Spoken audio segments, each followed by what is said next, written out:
Alors pour en revenir à la sortie d'Égypte, vous savez qu'il y a le fameux épisode du veau d'or et des tables de la loi. Des deux épisodes d'ailleurs qui sont liés, d'une manière ou d'une autre. Et on vous a demandé quelque part pourquoi les Hébreux ont relaté cet épisode qui souvent leur est reproché. Parce que c'est un grand débat. On a l'impression que parfois les Hébreux se donnent des verges pour se faire fouetter.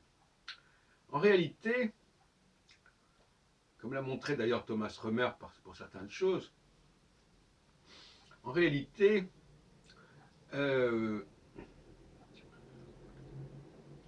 les Israélites, les royaumes du Nord, avaient des pratiques qui étaient liées au veau d'or, d'une manière générale. Il y avait des veaux qui étaient installés là.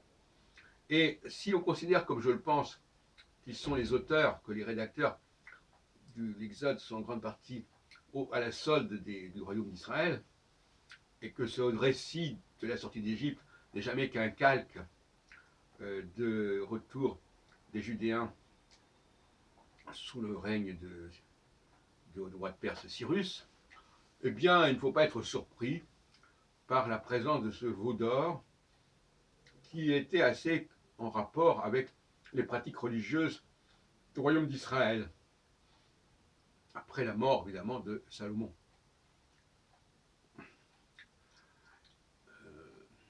Je n'en dirai pas plus sur ce point, mais on sait qu'il y a eu des autels et qu'il y a eu des veaux qui ont été érigés à ce moment-là, et c'est pas étonnant donc qu'on le retrouve dans le récit de la sortie d'Égypte.